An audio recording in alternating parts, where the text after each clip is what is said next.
Kakatari e ia o pehe kua tohi, kai ke mo ui ai tangata he maa pe, kai ngahi wholofola kotoa pe, o aluatu mi he fofonga e o tua, mo omi ke tau lotu, mo whakawhetai, ke tau lotu. E ki ngahi e mau mo ui, ke mau ilo, ke mau tui ai kai o moni, io ai mai mo ui ko koe ia sisu Christ. Whakataho mau lau maari e mo mau loto kotoa, e tari ai wholofola ko te kateu maa ki mau tolu he lau maari maani oni, wawhai ta mai, alo mo lau maari maani oni. Amen.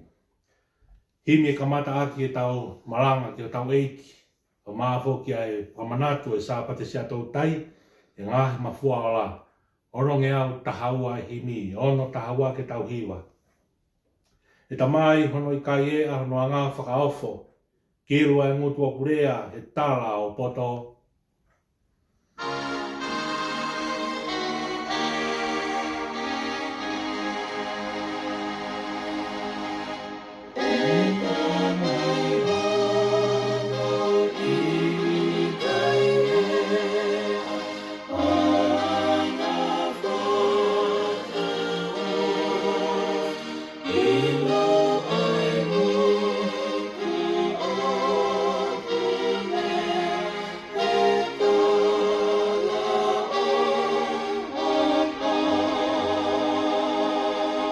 Mai ko ngā nei pau hatake pe kia e lao pe ko au, kai tō e sisu e kuhia o mate pe maaku.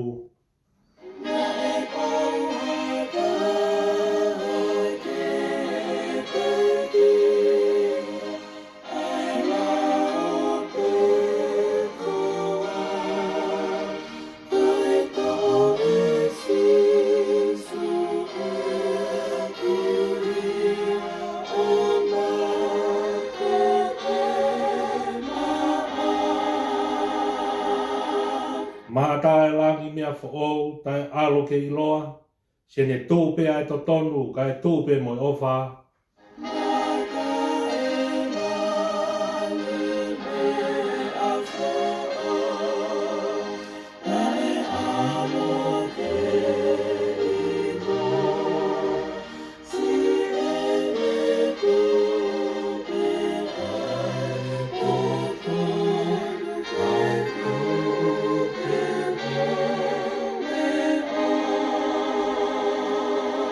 Les whaosi koene toki hā kotoa e uho Sia'atoutai, koe āwhiwhio kori oa kua osi mai alangi.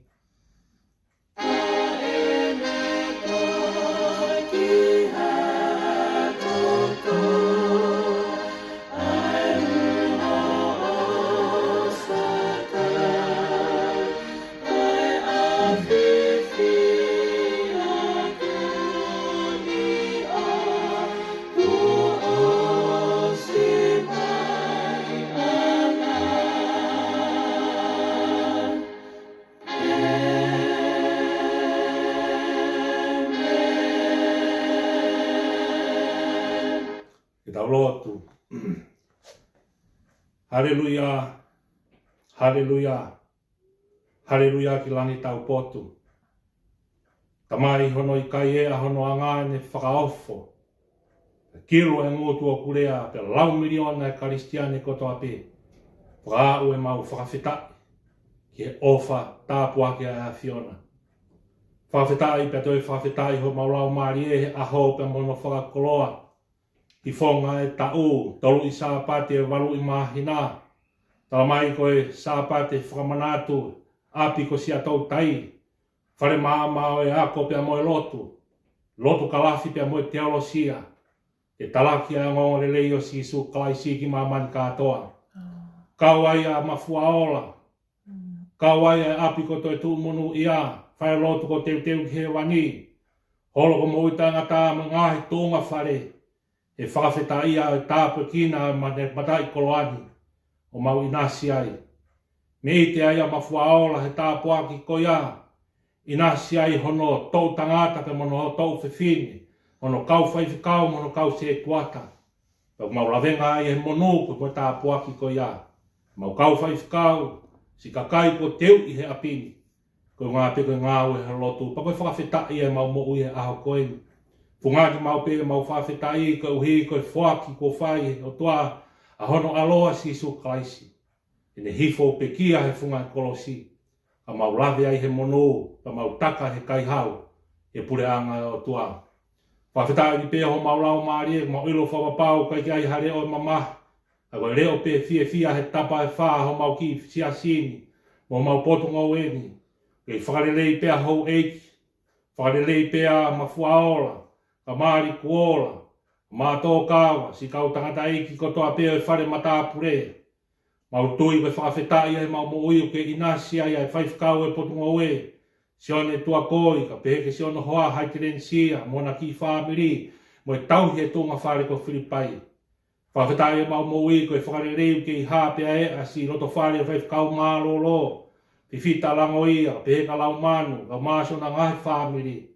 Whawhetai e mau mo ui koe mau tui o kure lei pea se toa talahi. Te bui maka me tui sera. A mai ngahi mafua o la kotoa pe, mafua o la ua.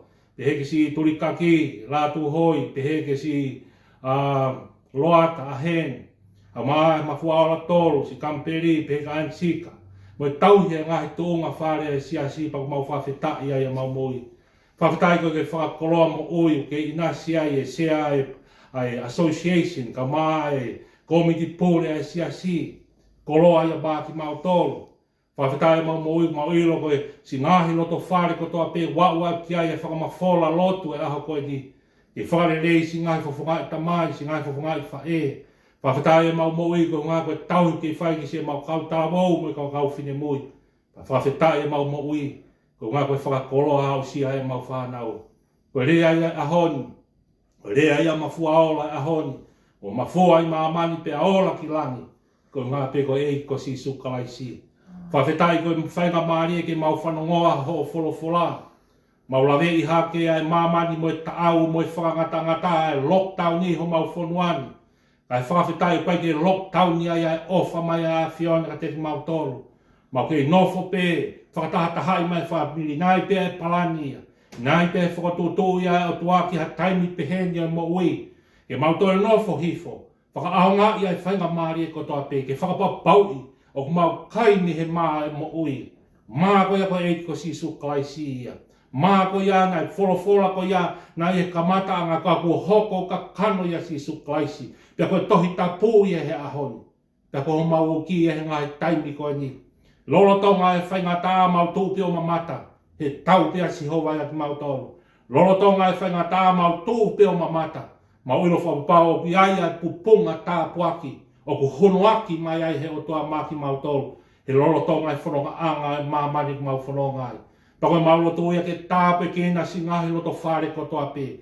A si kau toka wai wai, si kau whae, si ngai kau whine eiki, si kau tamai o eiki. Tāpui kina kina o tōri whare maha kina, priso nena. Tāpui kina ngahi loto whare kotoa pe. Tāpui kina tarawau mo whine mui. Moki mau tolu kotoa pea e siasi. Tāpui kina moki nau tolu ku nau kau whakataha mai ki he malanga e aho koeni. Tōku ke mau tari ai wholofola pea au whongi mau pehe mau mo ui. O ku whakakoloa e aho koe ngā koe ke iai ai wholofola. O whakakoloa e mau mo ui. Ko ngā peke kei whakaaonga i ho mau mo ui. O e tuku e mau whi aonga ki. O e tuku e mana e wheo hi o tupu ia mihe ngāu e lau maare mānoni. Ke o whongi ake e mau mo ui. O whongi ake mau tauro e siasi. Ngā koe pirikimi e ku mau whai. Mei taimi ki au sia i tā niti ku mau whonoa ki ai. Ke tāpe kina ki mau tauro. Whainga maare ko ni e ki mau vete ki hawhiona. Mau vete ki hawhiona mau ngahi anga hala kotoa pe. Mau vete ki hawhiona mau whakataupi koi ke mau kaimi he maa e mo ui. A ke mau lau a ho wholofola mo mau nofo ki eiko Sisu kalaisi.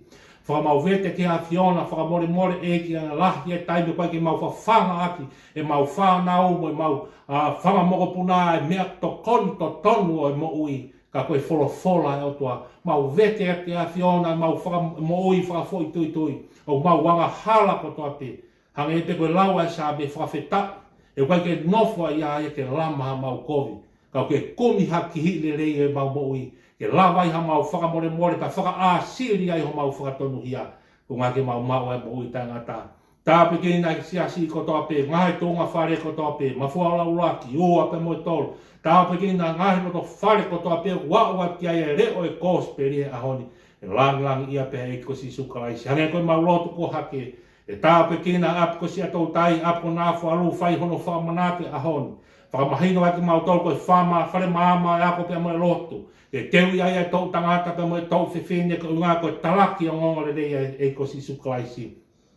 Ka venga ia ne kamata hano tu holo aki mai, fitungo fulu maa tolu tau e ne whanonga mai ai kolisi. Ke kres ia pe kalais ia e maulanga me taimiki i tāniti. Pe oma ia ke he mamani pa mo oni e wholofola e au koni. Ke kres ia pe kalais ia e maulanga ki tāniti. O ku langa ia e maa e mo ui. Koe maa e mo ui ko sisu kalais. Koe wholofola e koe tohi tapu ia. Tū maua i e mau wholonga. Mau whatonga i he ahoni hange utalanoa ki a Paula. O ku kovi e ngahi ahoni ia. Whenga e tangatake re eia e mooni e wholofola. Whenga e tangatake re eia e tui e tangata me to tonu e wholofola. Ki ngahi poto e tangata me tau e teknolosia. Ka ku o mai ki mau tole ahoni. Mau whoki mai. Mau keina pea e maa e mo ui. Tui ki ai, mo ui ki ai. Nofo ki ai. Tāpe ki ngai pure ako. Au maa e toko i pūre mo ki nau tolo e maa tua nau. Te tāo tui o tauhi e api ko nā fuaru. Tāpe kina ki na tau whamonu uia. Whakataha pe mo i wholofola e honi. Ko toka teu he lau maari e maa ki mau tolo. Toka teu ho mau loto. Whakataha mau loto mo mau ata mai. Te tari ai wholofola e hao koini. Wawhao sisu klaisi ka ko mau whamu ui. Emeni.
fola o tō ke lau mai ngāwe anga e honi, tō pia mi he kōsperi.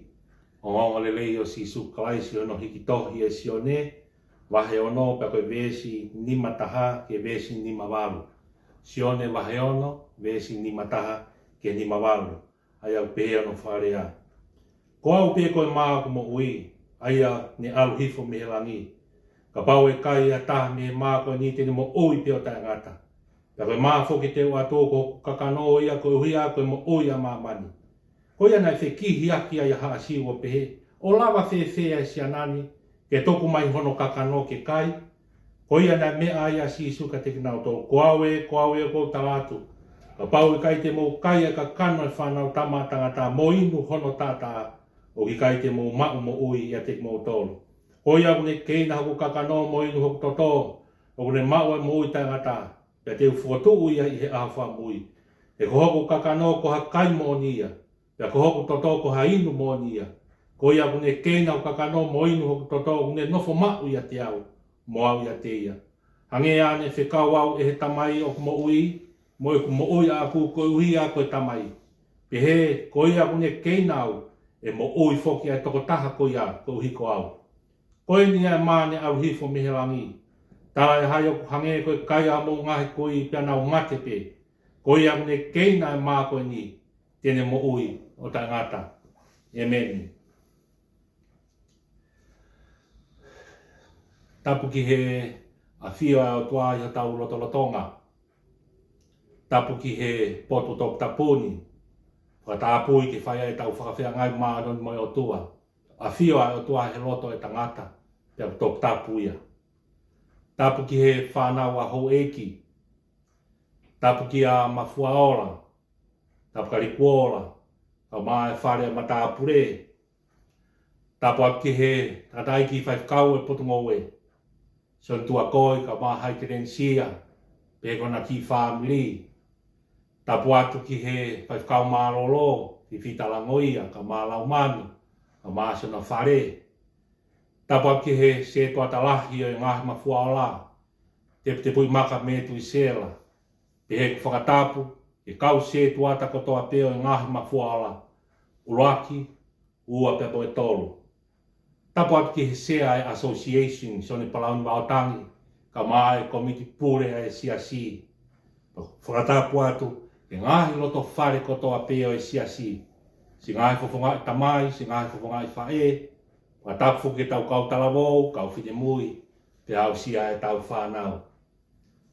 Rea pia e motuani ka maa so ki whamiri whawhetai ki he eki. Ene kei whe mea ngāo aki ki maua ke talaki a neongongo le lei. Neongo e au fia pe kei kapu ho tau mamani he whangata e COVID-19. Ka whawhetai uma whakamonoa e matai koloa ko omi he eki. Whakafou mai e wahe ai whaiwhikau o mai nasi ai. Pako matai koloa e ke mapuke ni ma. Pako i marea pe ia whawhetai e mau koloa. Ki mua pe a whaia ki Malanga aho ko ni whaam ke tuku ai ki whangamari e ko ni ke whaia ai whakamalo. O loto honga i a whafofonga ho ki whamiri. Whafofonga fok mo i siasi ke fuaki. Whai he whelaulau pāloti e Sapate Sia'atoutai. E ki kaunanga kon ko whanonga whinau. Pako tui ko amanaki pa mo lotu pa mo tāpuaki ko ia ka te koe ia ki kaunanga. Pe hawat fok e whakamalo ai siasi ki he. Tamai, ka mai whae, ka cliff, ka maa primilose, sipan, pe ka nensi, ka maa siona ki family. Kai ke lawa he whakangata aho, ke ne taofia e loto honga ia. Moi mo ui o whie foaki. O kai koe uhi, koe tangata hange kurea ke a paula ia tohi kolose vahe tolu e sua tolu. Kai koe tau ngāwe mo tau foaki koe unga koe tangata. Ka koe tau ngāwe koe unga koe eiki. Pako tui koe tāpuaki mai ki mautolu, ka mai ki kaunanga koe, whakaamu e tamai moi whae. Koe ngā ka hau le lei, ke hoko e ki kaunangani, ke talaki a ngongo le lei a e ko Sisu Kalaisi, whawhetai mau koloa. Vesu omi he e ki he ahoni ke whai mea e tau Malanga e ahoni, tō pia mi he le sodi nai lau. O ngongo le lei o Sisu Kalaisi no ki tohi e Sione, wahe o no, Tako vesi ni mawalu iai ngahi rea koini. Koe dia e mā ne alu hifo mihe langi. Talai hai o hange koe kai a mo kai kui pia nau matepe. E koi a kune keina e maa koe ni. Tene mo ui o tangata. This is the bread that came down from heaven. Your ancestor ate manna and died, but whoever feed on this bread will live forever. Ka vei ngā e tau malanga i aho ko ni pehe mai. Te tau keina e maa e mo ui. Ka tau mo ui o tangata. Let us feed on this bread of life so we can have lives toward eternity. I'd like to spend a few minutes of my sermon today to convey my message in English for the sake of the non-Tongan speakers and as well as our young generation or our youth. The gospel of today, Jesus said, I am the bread of life that came down from heaven. No one will enter the kingdom of heaven without feeding from the bread of life. Then Jesus said to them, the bread of life is my flesh and my blood. To the Pharisees and the Jews, it was confusing because how they can eat Jesus' flesh and drink his blood. It just seemed unethical to do that. But from this conversation that Jesus had with them, they did not know what Jesus referring to. So, what did Jesus mean when he said he is the bread of life that came down from heaven? The bread of life, let me suggest it to you. The bread of life is Jesus Christ. John chapter 6 verse 48. And eating that bread, meaning accepting him as the one sent from God the Father. Accepting Jesus Christ into our lives, meaning having faith on what he has done on the cross, his resurrection and his crucifixion, just to forgive our sins and have opportunity to each and every one of us to have the eternal life. To feed on Jesus, the bread of life, symbolizes feeding and consuming the Bible and doing his will. Therefore, Jesus encourages and teaches us today, youth and young couples and all of the church, if we want to have eternal life, we must feed on the bread of life. There are simple ways I want to suggest to you today on how to feed on the bread of life. Firstly, accepting Jesus Christ into your life. Youth, it's never too late to turn to him. Open your heart, ask him, Jesus, I want to feed on the bread of life so I may receive eternal life. Second, grab a Bible. Attempt to read a verse each day, especially first thing in the morning. As soon as you wake up, I will guarantee you it will add a big difference and give you a directions for the rest of your day. Remember to feed on that verse throughout the day. And lastly, pray. Whatever opportunity you have, remember to pray. Or you have to say, Jesus, walk with me. I want to feed on you, Jesus. Whatever challenge, whatever, if you're failing of doing something, no, just keep praying. Jesus, walk with me. Walk with me for the rest of my life, because I know when I have you, Jesus, in my life, I have it all. Amen. Mea lalahi e ua tokanga kia e tau malanga i aho ni, ulua ki, ko sisu ai maa mo ui, aia ne aluhifo mihelangi. Ua, ko ia tene keina e maa ko ia, tene mo ui o tangata. Ulua ki, ko sisu ai maa mo ui, na aluhifo mihelangi. Ko tui na ke whanongo le lei peke tala noa e ai kōsperi e anu hono hikitohi e Sione. Ko kamata e ni mihe vesi o wā, mai ke vesi ni mahi wā. Ko kei whekihi ake ni a sisu pia moe kauako. Mantui tala noa e Sione, ko Malanga ni, ko whaiako ni na whai e sisu i whai lotu i kāpane ume. Ko hange peni ha whaiako ki hane kauako. Ko tau e me vesi o wā ke vesi ni mahi wā, moe nau kei whekihi ake. Aia koe kau ako, ia koe kau whare si, pa moe koe kau siu. Kai whoke mahino kai teki nau tōre hangeni whakatala noa kia, koe hae uhinga si so kaisi. Ko tui ke mea i pēo lawe, te fito ai tala noa pe koe mohenga ai tala noa aho ni, ka mata mai bihe vesi uluaki. Tala noa ai whawhanga e toko ni mawhe. Hiri koto whawhanga toko ni mawhe pa whanonga si sumo kau ako ki kauwai e taha e ko kāpa ne upe. Tala mai e Sione na e turi mui pe kakai, ai fulau wafe koe ni. Na nau turi mui pe wa o maua si su ki kāpa ne upe.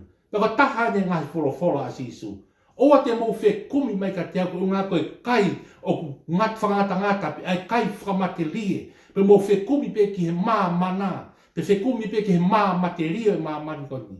Ka mou whe kumi mai ka te au koe ngā koe mā o e moui. Pea tō ai wholofola si su. He ko au ia ai mā e moui. Ko au ia ai mā e moui. Pape hea to he i kaua ko pe koe ka kai koni na e mui mui. Koe mā whea ia, ne koe kehe pēsi isu ai mā ia ne auhifo, na e auhifo e mō sese, ne auhifo milangi ko ia. Kehe pēa ai mā ia ko ia, koe mā whea, taranga si isu, ange koe wholofola ia ahoni. Koe mā koe ne auhifo bihe taimi o mō sese, mi o mō whanga kui, bihe ngahi ancestor, na nau mā upe na tō, pena nau kei mate peki nau tolu. Ka koe mā koe ni, ahoku tino, ahoku tātaa, koe ia tene keina e mā koe ia, tene mo ui atu. O tā ngata. Whatonga ia tohi ko ia. Tene mo ui atu o tā ngata. Whakamahino mai e Sione pa, koe whakamatala mo tala noa as ki su. O ku uhinga ia ki he mo ui ho tau lau maari e. Mana tui, whahoke tau mana tui koe kōsperi ena nui ki tohi e Sione. Sione, tala noa pia Sione ke ngahi mea o olunga. Tala noa pia Sione ke ngahi mea o lau maari e. Ai o nofo lewa Paula e hene ngahi ipseri ke whakatonu mai ki he kōsperi a Sione. Pehe Paula, mea o tōhi e kakano i koe koe auha. Kau mea o tōhi e lau maari e hiku ia ko mōi ta ngata. Tō whewhe ia, aki ai mā koe ni. Ai māni ne au hifo bihe langi. Whakamahino e sisu ki he kakai siu me kau whare sipu ke kakai kodu ni hanga whaia koi i he tala noa aho ni.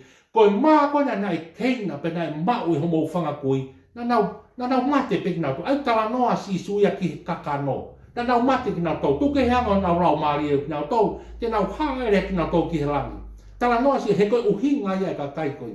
Mana tui, a Sione wahe tolu, taimina e hua tuai ai tangata koni ko Niko Timasi. Mea iau whakamahinga ki ta huata Niko Timasi pe moe poto e māmani koni. Huata Niko Timasi pe moe mo ui whakakakano ka e tari mai a sisu kalaisia he whakalau maari e. Huata Niko Timasi, sisu, ko homau e ngahi mawhai mo ngahi pule mo ngahi mana ko tami whetanga e sisu i kai. Niko Timasi, he kai teke mau koe pureanga o tua, ka orewa kuke whanau i who'o. Matu ia e fo tala noa, hange hatau mamata ki he whenga ke uhi aki ai wai pe moe lolo. Hei kai pete na whetau laki nau. O ku pehea e tala noa, koe konga uraki e tau malanga i ao ni. Koe maa e moi koe ni, pe kei kai pete lawa he kau whare sia me kau siu. Ke maku pusi ai uhinga e ko si suka. He tala noa ta si suia he mo ui ho tau lau maari e. Kai ke tala noa ta si pehea te kau kau whare. Te anga whewhe ke mau kai ai kakano ko iahu whanga whakatapu mo inu ho toto ku tapu ia. Tapu ia he lao. Hange ko tau whakatala noa, kai ke nau maku pusi. He ko nau o mai moi mo uia kakano ke whe uhi aki pe moi mo uia lao. Hei kai peke na whetau laki. Pako tui ko o mai ka ki tau tau siasia ngahi aho ni. Ko tau o mai ki he lotu. Tau o mai ki he ngāwe ai eiki. Tau o mai ake ai mo uia lao maari. Tau o mai ki lau ai wholofola. Tau o mai ki whiohi ai siasi. Pea tari ai ne wholofola. Tau o mai unu mai a lau maari e loto la vea ma fesi. Tala noa ki ai e punake. Loto ma la vea ma fesi masi. Hei kai ke tai to kai ai o toa. Ko inga e ki ho tau lau maari e. Ko hinga pe tau o mai. Ko taimi ko te tau ke o mai pe tau tolu mai mo uia e kakano. Te tau o mai tau tolu o tuku e lau maari e he.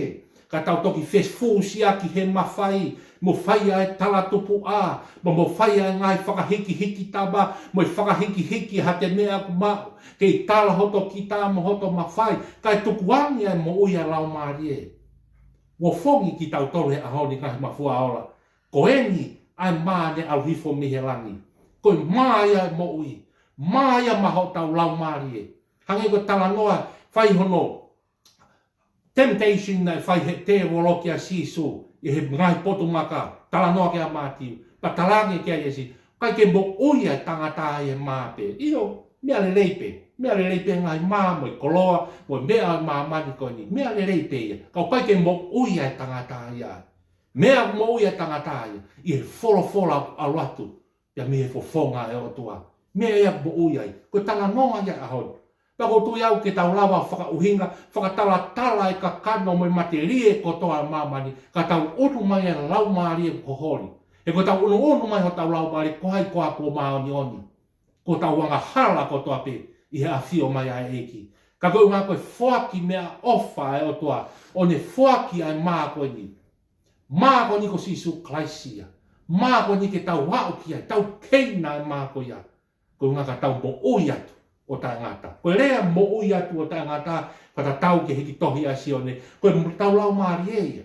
Te tau mo oi atu i tau toka au ngai fusi no oia mo i kakano tuku ia i whai toka. Ka tau mo oi atu ki tua whai toka. Koe pure angai ai o toa. Aki ai ha. Ai maa o i mo ui. Ko e kia ko si sukaisi. Ko ngā hono wa. Koia tene keina e maa koe ni. Tene mo ui au tā ngata. Ko tui. Ko mea le reika ki tau tolu, tau i o wafongi ki tau tolu, tau behe whanonga hiko mehe vesi o wa, au mai eni ke vesi nima walue, tala mai koia tene keina. Ko tui pa wafongi a ki tau tolu an karistiane a honi ngahi mafua ola, tau ilo le reipe ki tau tolu ai maa koe ni. O tau tui tau tolu ki ai.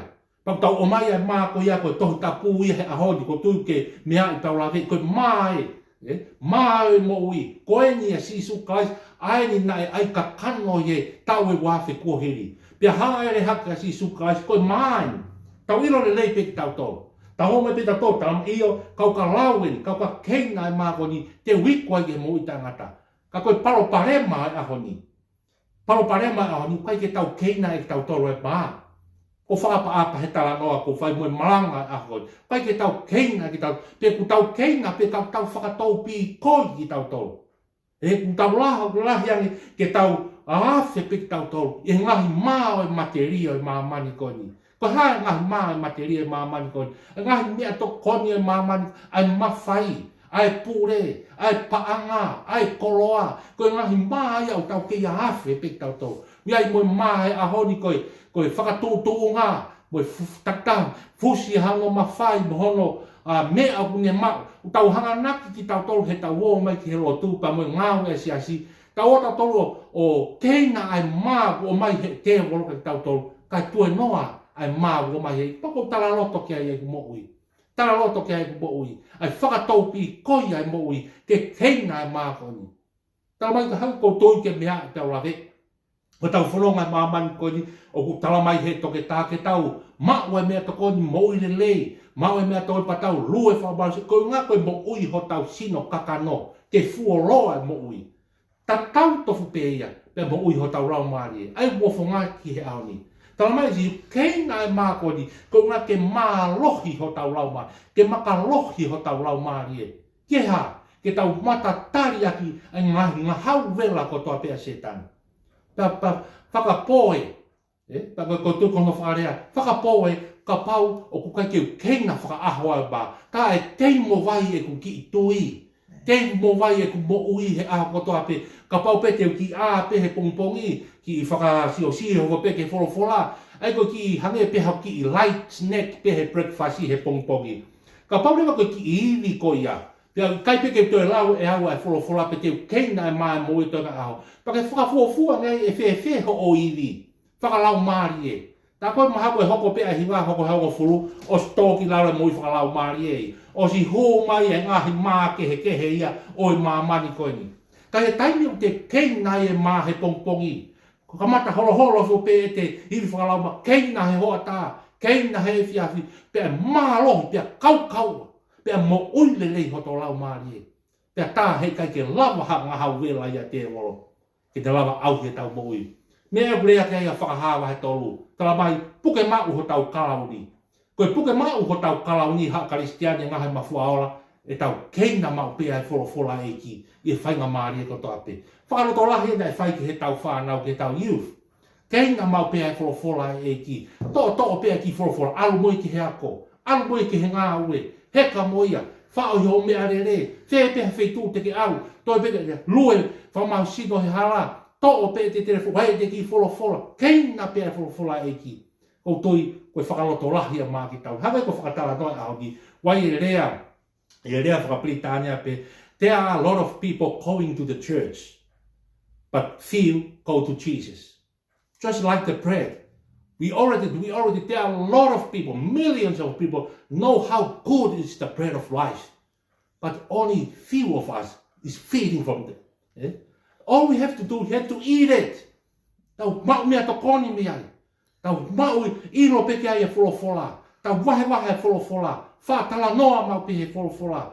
Ngahi whiuhi anga e ngahi aoni. Whiuhi pe mo kakai o ku lau e folofola. Ko tala noa ia aoni. O fongi aki e tau moi. Hao karistiane.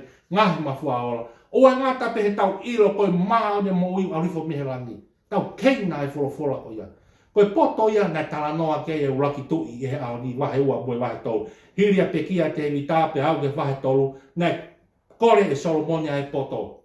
Pena hanga he o tua fuaki e poto ko ia patalanga he o tua. Whawhetai Solomonia. Nei kai ke kore koe ai mawhai. Nei kai ke kore koe mo i fuoloa. Ka ke kore ai poto i he whakamau. Righteousness. Koe poto i he whakamau ia. Koe folofola ia e o tua. Mea ia nei kore e Solomonia. Kai ke ngata tala noa pe kia e Sāmea e ahoni. Koe kamata anga o e poto. Kamata anga koe apasia ki otoa. Aia koe poto ko ia, koe ilo ki he folofola. Tala noa ki e Sāmea. Toi tala noa pe kia e Efeso. A Paula ki kakai e Efeso. Tau lama. Ho tau ngahi aho. Tala mai ku kovi e ngahi ahoni. Lama e whainga maari ko toa pe ki whai hare rei. Koe o fongia ki tau tole ahoni. Ke tau keina mau pea e maa mo ui. Koe folofola e o tua. Ka pau te tau whakasisi e ai kuangani a hake mai a social media pe moe hanga he ngahi tala noa e aho koe ni ke ni hanga o awea e tau ata mai moe tau whakau kau. Ka tukuang ka pau te tau tukuangi e ngahi whainga maari e ko ia. Ke tau nofo i fo keina e maa mo ui. Ke tau lau e tau folofola. Te komi ki he poto e whakamau. Ka hae poto e whakamau ko sisu klaisia. Poto ena te kumi kai, patalange he o tua ka Solomon. Solomon, mea ke tonu ho kore. Ko tonu ho kore ai poto whai whakamau. He kai toi aha tahai me mua, me he kōngani, me ngata anga mamani, e ta tau pa moe poto ko ia. Tape folofola ia o tua. Folofola ko ia nai whaki mai e ko sisu kalaisi. Koe nia ke tau kore. Koe nia ke tau tapa ki ai. Ai mai mo i ke tau inasi ai. Tau wau ai ke mo i tai ngata. Ma mapo po tau Malanga aho ko ni ko tau tui mo tau amanaki ange ko Sapate e ahon whakamanatua e api ko Sia'atoutai. Pako tui ku tuke hange ngai whakangata aho ni ka iai hangai whainga maari e kahau iai hangai fua tau man tau ave ki Sia'atoutai. Tau ave ke whai hono teu i ki nao tolu ai. Teu tala mai whake ni ke toi ave ki ai o ku lava pe ako toi tapu hen ko tui pe wai ngai matai koloa ke aho tau api me nā fuaru. Ke teu ia e tau tangata mo e tau whewhine. Kai ke ngata ke nau teu ki nau tau koe hoko koe kau tala ongongo le lei mo. Malanga ia e ko sisu klaisi. Teu ki nau tau koe hoko koe kau whaiwhikau. Teu ki nau tau koe hoko koe kau se tuata. Ke nau o talaki e kōspere aiki. O kai ke ngata ke o ki mamani. Nau o mai o ngā aonga e tau hio tau sias. Pako tui koe aonga ia. E tau whakamanatu e Sapate Sia'atoutai. E koe ngāu e whai ho tau api me nā fuaru. Koe naa i fuaru koe unga piko tohi tapua e ki. Pako steu pehe e ki ai kau tangata pa me kau whiwhine. A hono pure ako, tokon pure ako.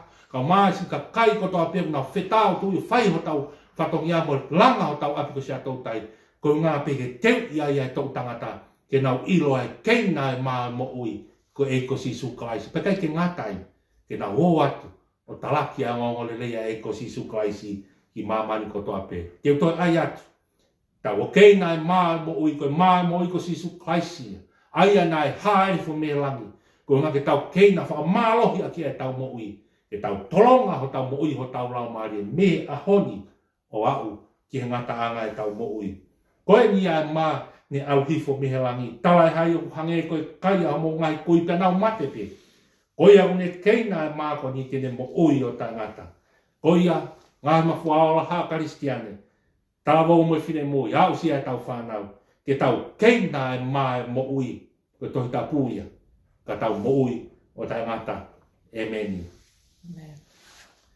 I me whakaosi aki e tau Malanga i aho koe ni. Whangea u ono ngofuru maa ono e himi. Whaano ono ke tau hiwa mea ngai besi. Oku ia kalaisi pe he folofola mo ui. Mea ka ia he lau maari he folofola mo ui. Mea ke māma e loto whakatupu e poto. Lea whakaofo, lea kuowo, koe fufunga mo ui.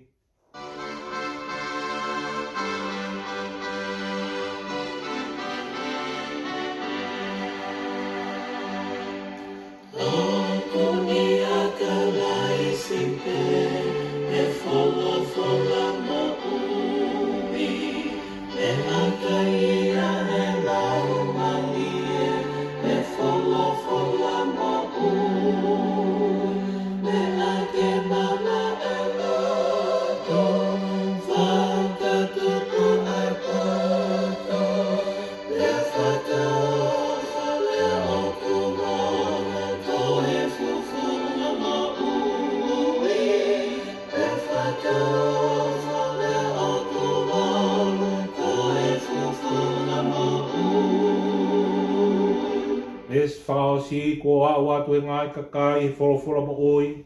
Lau ai ki monu ha whutokolahi wholofola mo oi.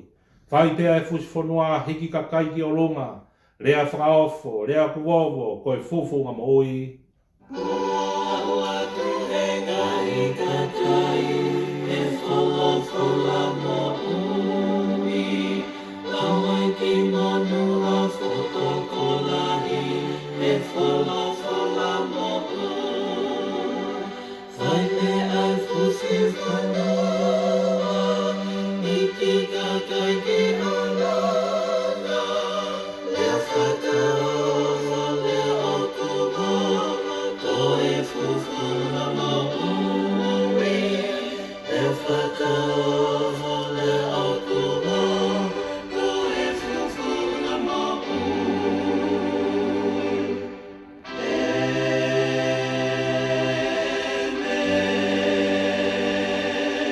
Tau whao si pia koe keresi ai ko si sukrais ma o whatuaga tamai ma whiahalau maari maanioni. E nofo ia si asimi ahon whai pia tangata. Emeni.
Malo apito ko tau rea pia whawhitai ki he ki.